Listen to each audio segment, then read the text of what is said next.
Hello, ninth grade geometry. Hope your weekend was well.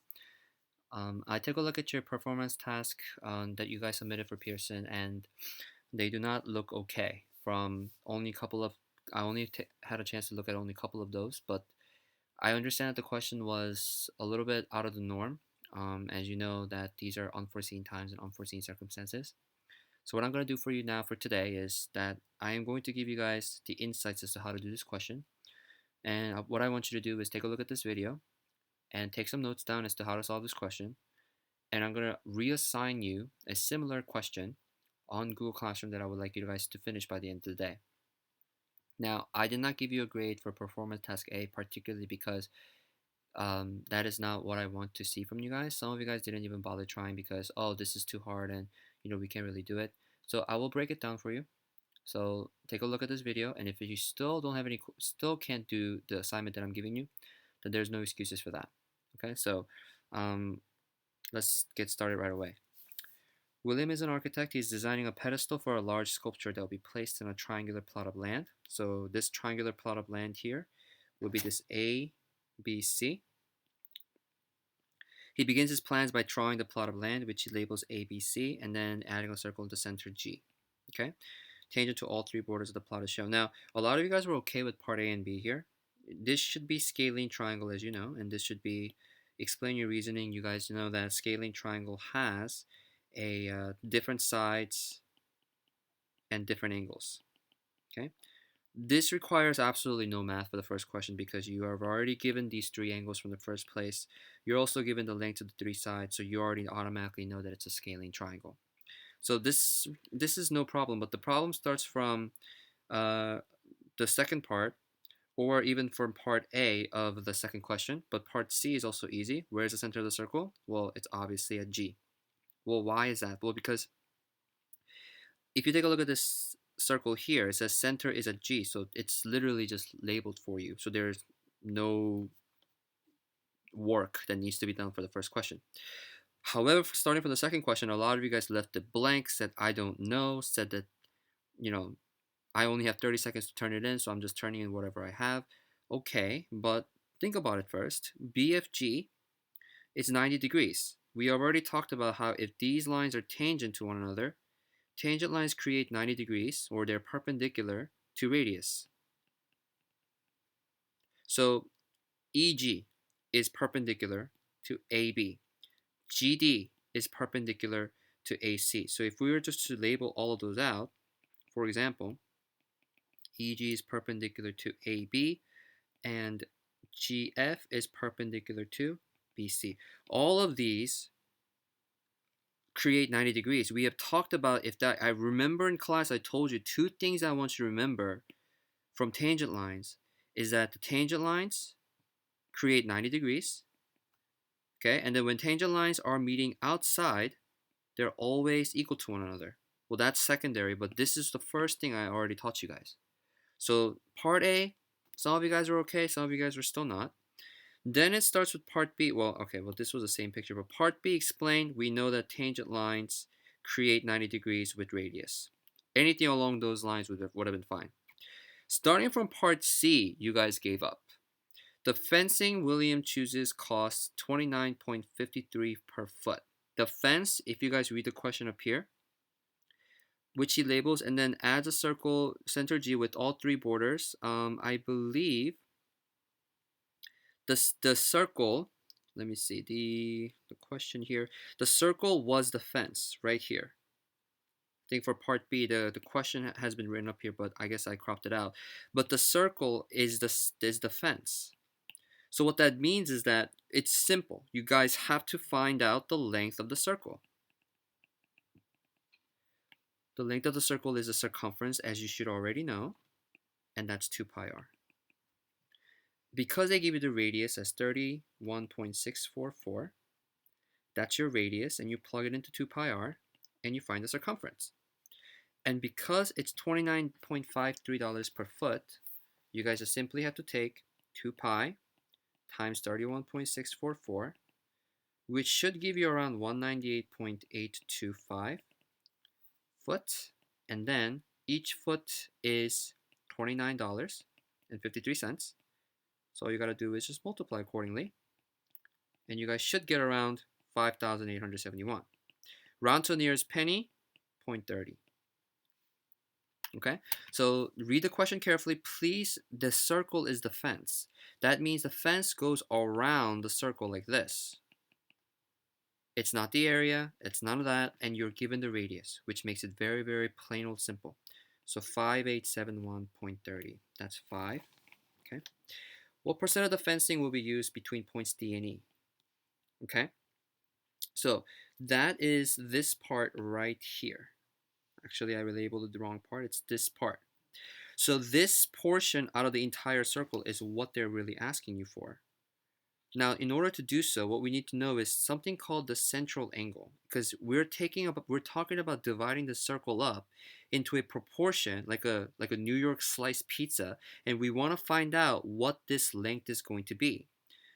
We don't really need to necessarily find the length, but we need to find out what proportion, what angle of that is. Luckily, using what we know about inscribed angles, this is 70 degrees. Okay? We need to figure out this bolded purple part that you guys are looking at. I'm going to use green part to label it. You're going to be looking for this green part right here. I don't know what it is, so I'm going to call it X.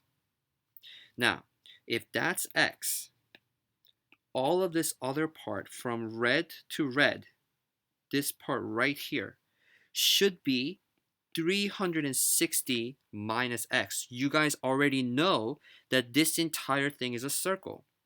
So if this portion is an X, the other part is 360 minus X.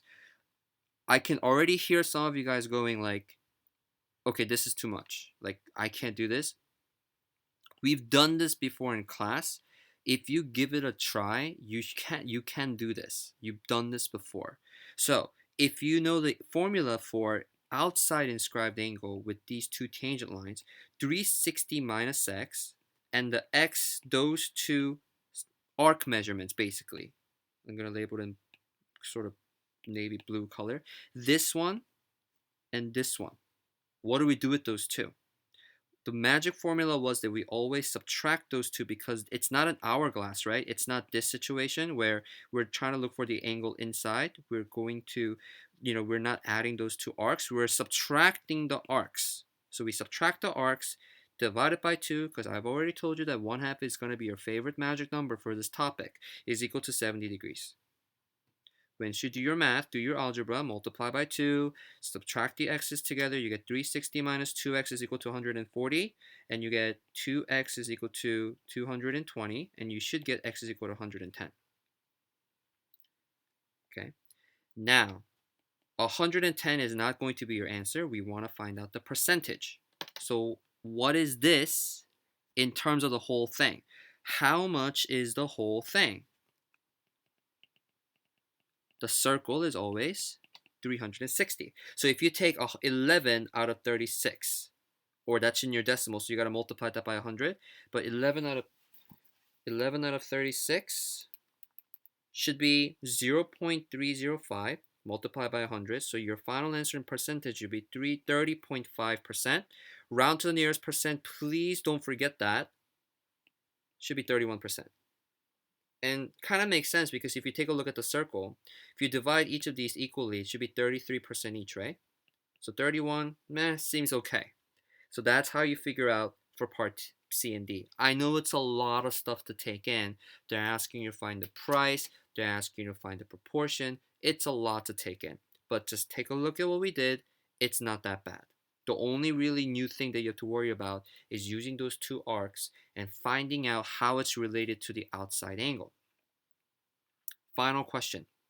William decides to estimate the cost of the stone wall. The stone wall we're talking about is this triangle right here that's inside the circle. Which side of DEF is the longest side? A lot of you guys decided to go, oh, this is 70 degrees. So this DF is the longest because it's closer to 70 degrees. Something like that. But even if you were to just even visually looking at it, guys, you guys should all be able to tell me that, where's my color? This side should look the longest. Just maybe it's a little vague to see, but here's why. Using what we know, how we figured out the angles from before, We found out that DF right here was 110 degrees from our previous answer, the one I parked, the labeled in purple here. We found that that was 110 degrees. So if we use the same process to figure out this and to figure out that, then we can find out how much this length is going to worth, how much this length is going to be worth, because whatever the central angle, in other words, the arc measurement, we're not talking about these outside angles. They have nothing to do with the length of the triangle that's built inside the wall. We have to talk about the arc measurement, how much arc it is. Okay, so from DF, arc measurement in DF is 110 degrees. Okay, that's fine. But I already know that that's not going to be the longest length, because we know that if this is 110, the other two should be more than 250 degrees, or about 250 degrees. Even if you split that in half, it's 125, 125. They're still better than 110. So how do we figure which one's the longest? Well, take a look at this EF here. I'm going to erase all this part. Let's take a look at EF. I'm going to label this in green. EF is determined by this arc measurement EF as well. And now how do we figure that? We're going to be using the 60 degrees, the outside inscribed angle. So just like how we did before, if we call this, let's say, I don't know, X, the rest of the part from E to F, the major arc would be 360 minus X. Remember, it's always the bigger arc minus the smaller arc. Divide by 2 gives you 60. 360 minus 2x gives you 120. So if you do your little math and if you get to x, you guys should be able to get 240 divided by 2, so you get 120 degrees for that. Okay, so from there I already know that EF, I'm going to label this in green again, because I know the arc measurement EF is 120, okay, and DF is 110, it already tells me that EF is the longer side. And to find the last one, truth be told, we don't have to do all of this work, because you have to just do 360 minus 120 minus 110 gives you 130 degrees. The answer here for part B, it should be ED. Because why? Because explain, right? Because it has the largest arc measure. That's all you have to say. Finding the arc measure is a pain. I understand that. Understanding 360 minus x, that's a pain. I understand that. But I'm telling you how to solve these problems. They don't really tell you what the arc measurements are, so you have to give it an x, and therefore 360 minus x. Now, these two parts are also really, really tricky. William finds a contractor who bids it at $80.72 per foot if he bases the cost estimate on 3 times the cost of the longest side. The longest side is the length ED. Now we figured out what the longest side is because of the longest arc measurement, but it doesn't really tell me what this length is. So we actually have to go about our way to solve it. So I am going to just move this here. And I'm going to draw the circle, and this is from D to E. And I want to figure out what this length is. That's X. The only thing they gave me was, or that we figured out, was that this arc measure DE was 130 degrees. Now remember from our topic, our previous topic, arc measure is equal to the central angle. So why is the central angle here important? Well, because if you take a look at this triangle here, 130 degrees, these two are radii, so they're going to be isosceles, and you can always cut this in half. And this will always be the same. So that's 31.644. That cut in half, well, this gives you 65.5 degrees, right? No, actually, wait a minute, my fault. That's just 65 degrees. You can figure this out by using the right triangle or using trig. We've done this also before. I might be saying that a lot, but it's true. If you use this one proportion of the triangle, this side is your opposite. This side is your hypotenuse. So sine of 65 is equal to x over 31.644.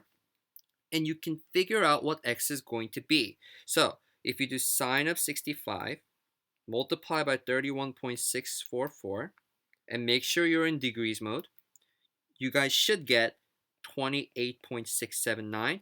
Now, that's only this first half of it, so make sure you multiply it by 2 and find the length to be 57.358. About that much per foot. Now, then if that's the length of ED, I have to multiply by the actual price, so multiply the exact answer by 80.72, get the amount of dollars, 4,629.97, round to the nearest dollar, so my best bet would be $4,630. Okay? Now for part D, what are the lengths of the other two sides? Explain. Well, the other two sides, you're going to have to use it the same exact way. Here, E to F right here, and F to D right there. You're going to be using the exact same properties as we have done before. You're going to split this in half, make it into a right triangle, find out EF using trig, find out DF using trig. I am not going to waste time to do that for you guys. You can just do that on your own. Okay? Take a look at the videos back. Like I said, I'm going to give you the exact same, not the exact same, but similar questions that you guys can all work on here. And please show me, demonstrate for me that now you've understood this. Mr. Kim, I can do this on my own. I'm not going to make it that too much different. Okay? I know some of you guys are going to cheat on this, but please try to do this on your own because it requires you to write down your own thoughts. And remember, this is not on Pearson anymore. I'm going to give it to you on PDF file. You have to print it out, or you have to write on a piece of paper and submit it to me. That's the only way you're going to get credit for it. Okay? If you have any questions, you guys know how to reach me. Please send me an email about this. Okay? And have a nice day.